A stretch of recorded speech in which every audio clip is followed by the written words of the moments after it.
Welcome to the social science class. Today we are going to start the new chapter. Children, today's topic is mineral resources. Before starting the chapter, I would like to tell you about what are minerals. Minerals are non living, naturally occurring substances with a specific chemical composition.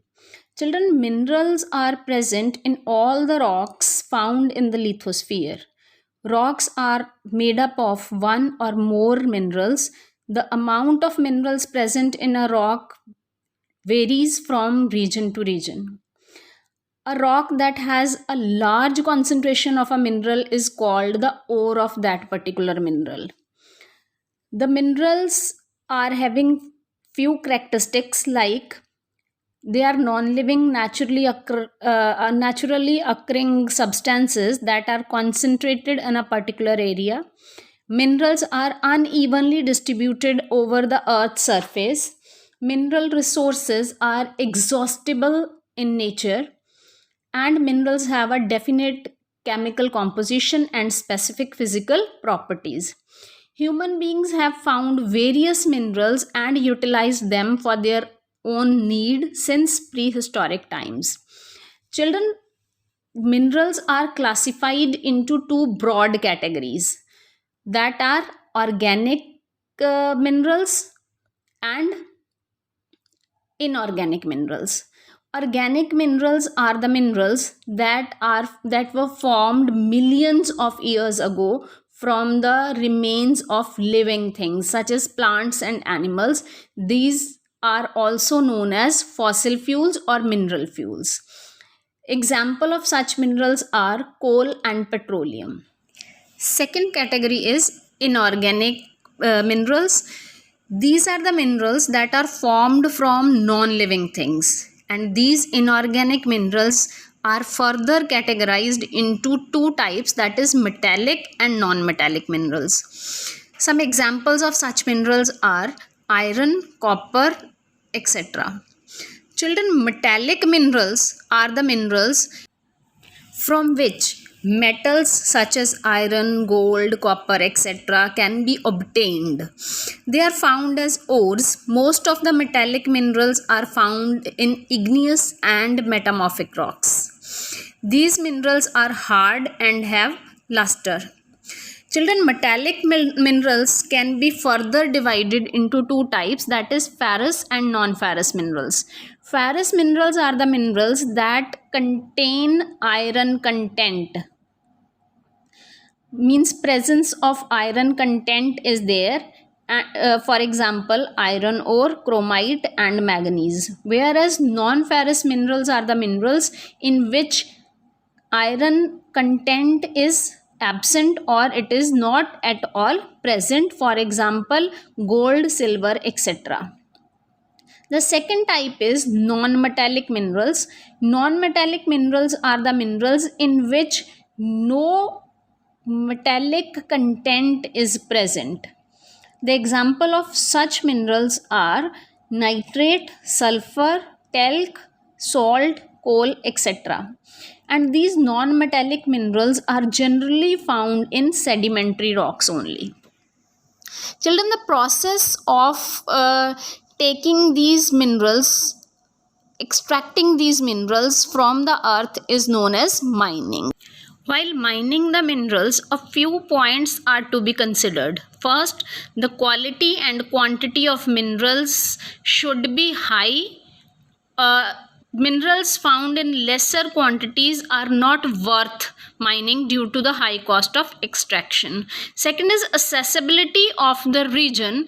The region where the mineral ore is located should be easily accessible, so that the regions that are densely forested or excessively swampy cannot be mined with ease.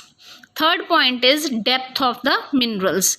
It is easier to extract minerals when they are found in the upper layers. Next is methods of mining. Mining is basically of three types. The first one is shaft mining.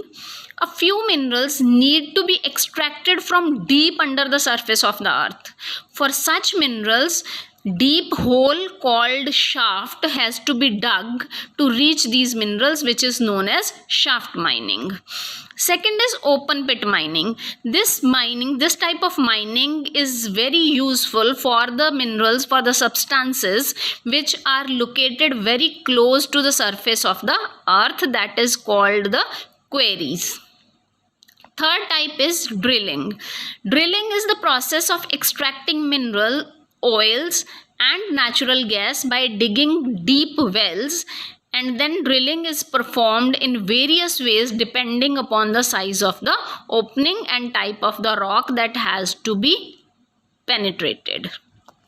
Next is the distribution of minerals. Children, I have already told you that all the resources are unevenly distributed on the surface of the earth, so as the minerals. Minerals are also unevenly distributed. In few areas, minerals are present in abundance, whereas in the other areas, they are present in very less quantity. Quantity and quality both varies because of the different structure and type of rocks present in different areas. Let's discuss about the various minerals, metallic minerals. The first is iron, which is most commonly used metal. The main ores of iron are magnetite, hematite and limonite. It depends on the iron content, the amount of iron content in them. Out of these, magnetite has the highest amount of iron content, whereas the hematite is the most commonly used iron ore.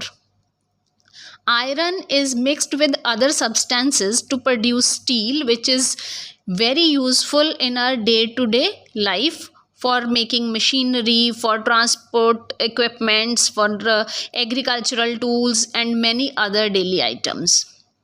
Major iron producing countries are Russia, China, Ukraine, US, Brazil, South Africa and India. India is the fifth largest producer of the iron.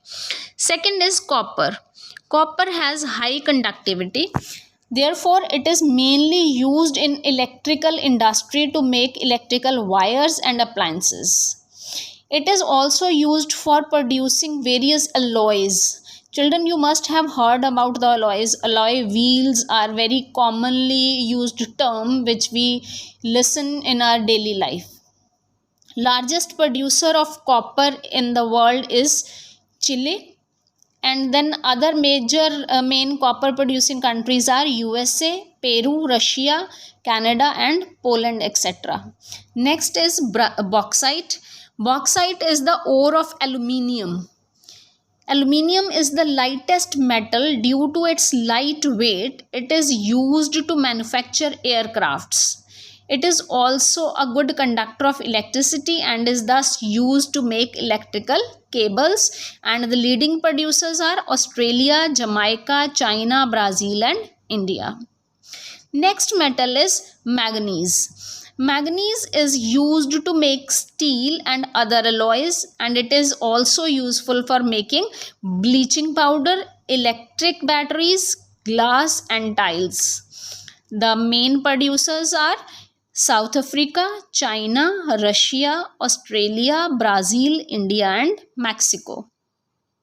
Next metal is gold. You all must have heard about gold. It is very precious and widely used to manufacture jewelry.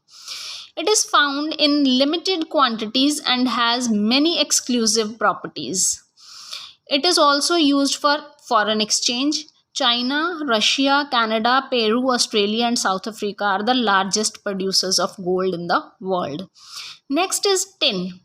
It is used to coat other metals to prevent corrosion. It is also used to make alloys such as bronze. Major producers are Peru, Indonesia, Thailand, Malaysia, Australia and Belgium. Next is the distribution of minerals in India. Children, various minerals are present in various parts of the country. For example, iron is present in Chhattisgarh, Odisha, Jharkhand, Goa and Karnataka. Copper, Chhattisgarh, Rajasthan, Madhya Pradesh, and Jharkhand. Bauxite, Odisha, Maharashtra, Chhattisgarh, and Jharkhand. Manganese is present in Odisha, Madhya Pradesh, Jharkhand, Karnataka, etc. Gold, Karnataka, and Jharkhand, whereas tin is present in Chhattisgarh only.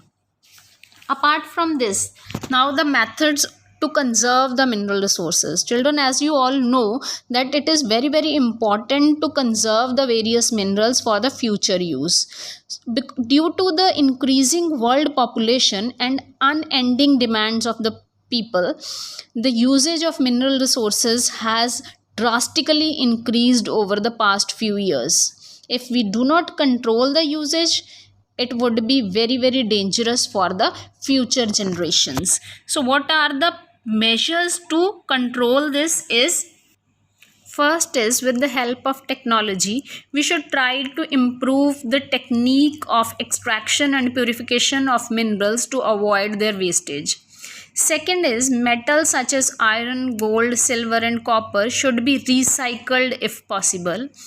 Mines should be saved from collapsing, whereas the last one is alternative energy resources should be used, which we will study in the next chapter, that is power resources. Children, hope you understood the content till now. Thank you, Shamstars. That's all for today. In case of any doubt, you can drop your queries in the Google Classroom.